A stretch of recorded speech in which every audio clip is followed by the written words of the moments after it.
Here's the thing. Energy comes and energy goes, right? Hello, closet overhaul that I stopped halfway through because morning Vanessa and afternoon Vanessa are two very different people on some days.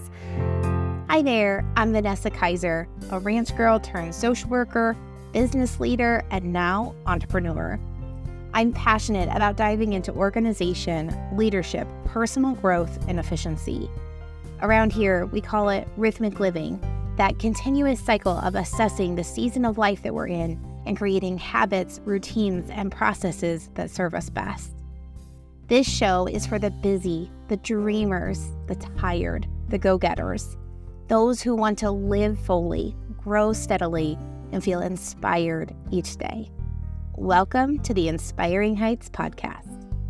Spring has sprung.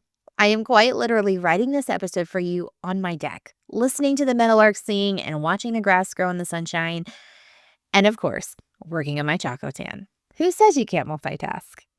In case you missed it, we started a series this winter called Season by Season, and as each season changes, I take a pause to do an episode about planning for the specific time ahead. I could talk about planning all day, every day, so these episodes are some of my favorite, and I am so delighted that it's time for another one.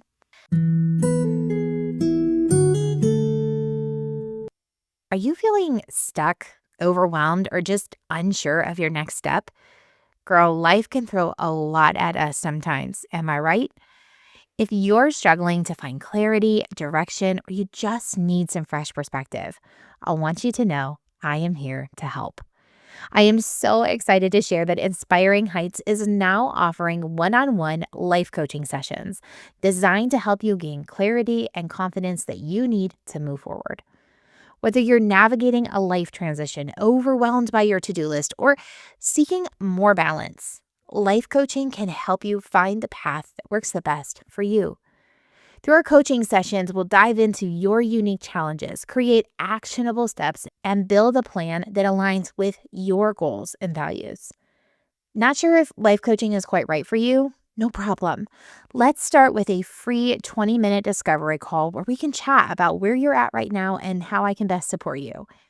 If you're ready to take the next step, visit www.inspiringheights.org/coaching to schedule your coaching session today. I'll link all this for you in the show notes. Spring isn't just a change in the calendar or the weather. It really does usher in this new and renewed energy, right? On the homestead, we're cleaning out and preparing the soil and planning for the garden season ahead. In the business, we're dropping new service lines and planning for fun new course launches and leaning into the brightness of this time of year. In so many ways, spring is a season of waking up, planning, and preparing. And like is true for fall as well, spring is almost split into two mini seasons. By late spring, we're fully awake and our schedules and our days are gaining a lot of momentum.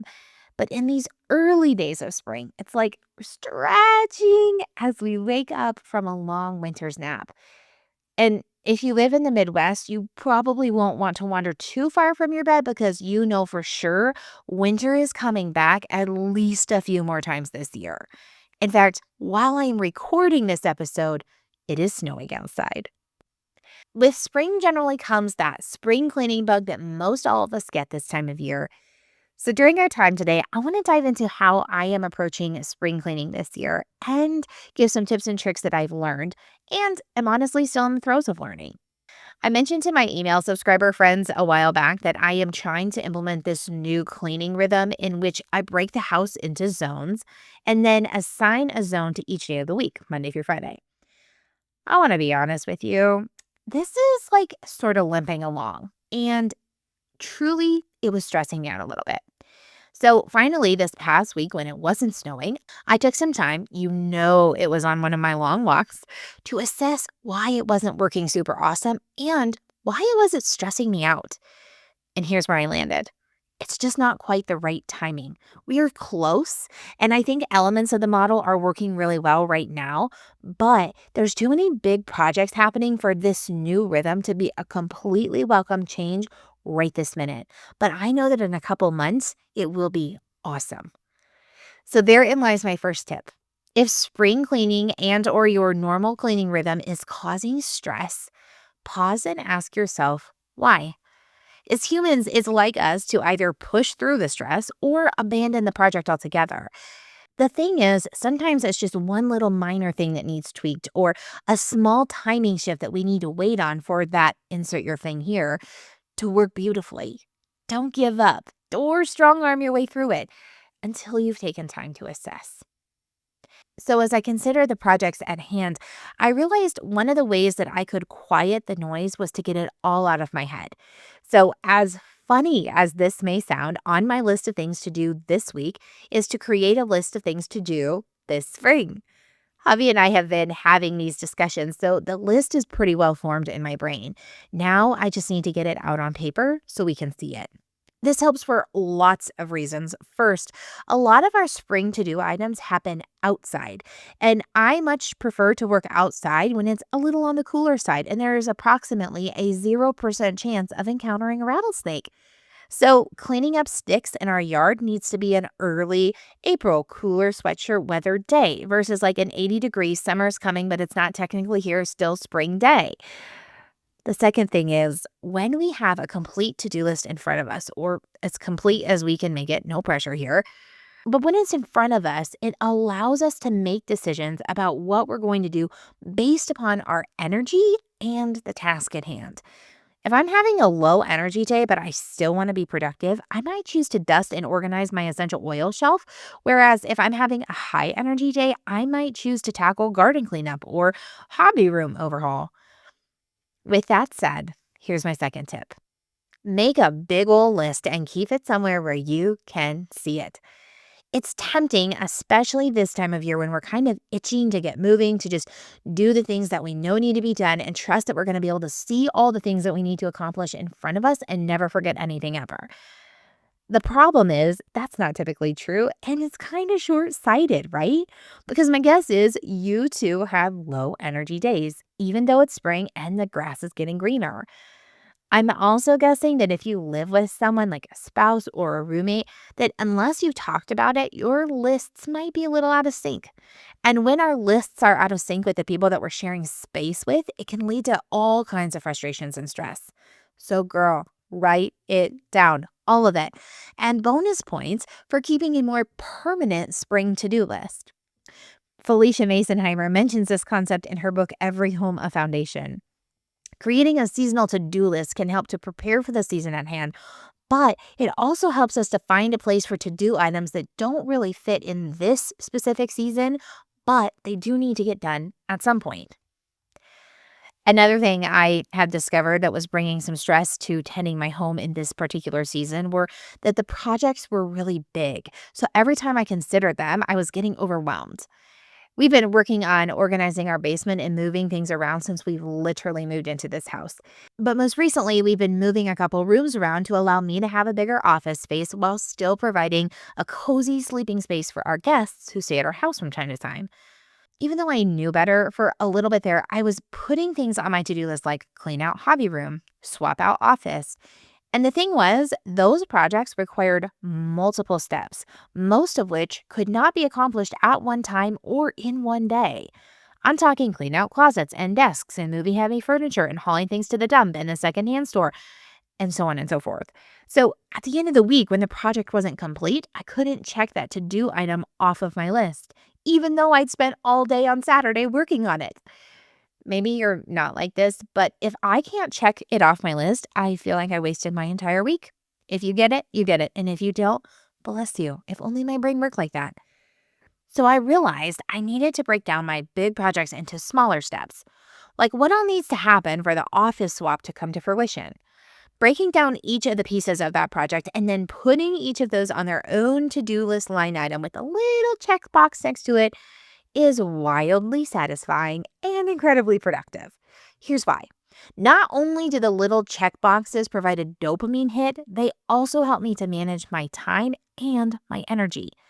If I have 30 minutes before I need to transition to something, if I have a clear list in front of me broken down into small bite-sized pieces, I can easily see what I can grab and accomplish in 30 minutes. This helps me to maximize the time that I have without having to leave projects midstream, because I am not sure that anything screams stress louder than waking up to a torn apart, 1/4 organized kitchen. Gross. Thus, here we are at tip number 3. Break your big spring cleaning items into small to-do lists. Even if you're not one of those kind of people who get a kick out of checking tiny things off of your to-do list, I promise you, having your projects broken down will help increase your success in finishing them. It makes them manageable, it makes them fit into small time spaces, and honestly, it helps our brain feel like they're possible. I mentioned energy twice now, so let's take a second to talk about that. I have lived so much of my life powering through, and I think there's something wildly good about grit, so this isn't really about that. There are for sure times, whether we feel like it or not, that we need to show up, be present, and just get it done. But there's something beautiful to be said about being in tune with our bodies. And one of the things that I'm learning this year in that vein is about checking in with myself about my energy level. And when I find that I'm feeling kind of low energy, I like to do some investigating. Am I tired, hungry, overwhelmed, emotional? What is the root of my energy issue? Have I been outside today? Have I drank any water today? Am I hiding behind my phone? Here's why the check-in matters to me. Sometimes I need to take it easy and honor my body. Other times I need to jumpstart. Doing an honest check-in helps me know which it is. And if I'm really needing a jumpstart, here's some things I try. First, I like to have a good book to listen to. Now, I'm kind of one of those weird people who read multiple books at one time, so sometimes I'm listening to a nonfiction book that requires my brain to be fairly engaged. Not like I can't do other things while I'm listening kind of engaged, but like if I'm having a blah day and I'm trying to get something done, that book is not going to help me. So, I also like to have a fun book going. This might be a memoir. I am getting so into those lately because listening to other people's life story is so fascinating to me. Or just a good old fiction book. When I need a little boost, I want a book that I'm listening to look forward to putting in my ears. But here's a fun little twist. I know myself well enough to know that I need to be a chapter or two into an audiobook to actually determine if I'm interested or not. So it's helpful for me to do this like screening process when I'm in an upbeat headspace, not on a low energy day when I'm looking for the book to help motivate and energize me. The second thing I do is engage with friends while I'm doing the project. Can I just say that Marco Polo is actually the best thing since sliced bread? I can talk to my friends and they can talk to me when the time is right for each of us. And unlike texting, I can hear their voice and most of the time I can see their face. It's like real conversation, just slightly delayed. It has been the most wonderful gift and something I for sure reach for when I'm trying to muster the energy to tackle a project. The third thing I do is plan the ending. If I'm looking to find some motivation, I want to think about what's going to happen when the project's done. I consider what the room will feel like, what all tasks I'll get to check off in my planner, or perhaps something fun that we have planned for that evening or the next day. This isn't to wish time away, but rather to remind myself why I'm starting in the first place and give myself something to look forward to. So tip number 4 is assess your energy and plan your days accordingly. Here's the thing. Energy comes and energy goes, right? Hello, closet overhaul that I stopped halfway through because morning Vanessa and afternoon Vanessa are two very different people on some days. Do you ever wish there was a natural, science-backed way to ease aches, boost your mood, and even support healthier skin? I felt the same way until a friend introduced me to LumiBox. Not too long ago, I was venting about long-time ankle pain to one of my girlfriends, and she encouraged me to check out LumiBox, a red light therapy device. She brought it with her for a girls' weekend because this is what it's like to be in your 30s, my friend. I gave it a whirl, and after just a couple of days, I can honestly tell you I was sold. That was the beginning of my journey with this incredible tool for holistic health. Now, LumiBox is a Kaiser family favorite. We use it for everything from soothing aches and eczema to giving our mood a gentle lift on tough days. Here's the deal. Lumibox harnesses the power of red light and near-infrared wavelengths to promote healing deep beneath the skin. Backed by science and loved by so many, it's a simple, natural way to support your mind and body. And for a short time only, Lumibox is offering my listeners an exclusive $260 discount. Just visit lumibox.com and use the coupon code INSPIRINGHEIGHTS at checkout. Don't wait, this could be your next step towards holistic health. I'll put the link and the coupon code in the show notes. So perhaps you have a lot of energy right now, but you're unsure what later will bring. Awesome. Tackle something on your to-do list that requires high energy right now. When you're done with a task, do a little check-in. See, if we stop fighting our energy, we will get more done, so long as we have our projects broken down and we can reach for tasks that match said energy level. My last thought on that long walk that I took last week was to remember, spring is spring and summer is summer. Just like in nearly all seasons, it can be so easy for me to jump ahead. For us, our schedule changes pretty significantly in the summer months because of gardening and outside projects that often happen until 8 or 9 o'clock at night because long summer days, right? So when spring arrived, my brain automatically transitioned to summer. But it's not summer. It's spring, and I want to savor every minute of it. Here's how I'm practically doing that. Like most people, I can't really get away from planning ahead. With business, family, friends, vacations, gardening, etc., a plan is very helpful, and honestly, it's necessary. So one of the ways that I can distinguish my spring and summer in the planning that does happen is by drawing a line in my planner for when our summer really begins. I honestly don't know what the first day of summer is this year. Is it maybe sometime in June? For us, though, summer will begin that last week in May when the garden is officially put in the ground. Another way that I'm keeping the seasons separate is by intentionally breaking up the to-do lists into seasons. When a big project or a to-do item comes up right now, I'm pausing to ask the question, is this a spring season or a summer season project? This drops us into our fifth and final tip. Embrace the season at hand. There's a lot of unknowns about the seasons ahead. There's a lot of potential change in schedule and maybe even life. Summer has a tendency to do that to us, doesn't it? But sweet friend, it is not summer yet.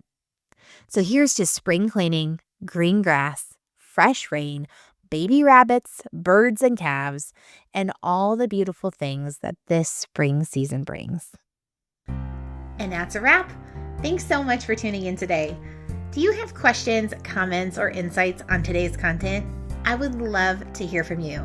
You can DM me on Facebook or Instagram, or head over to our website, inspiringheights.org, and click on the Contact Us form. I will link all those locations here in the show notes. P.S. If you haven't already, I would love for you to leave a 5-star rating and a quick review of the podcast. This helps get our content in the hands of new listeners. Don't forget to sign up for the newsletter and follow us on social media for rhythmic doses of inspiration. All right, friends, take a deep breath and be inspired where your feet are. Bye for now.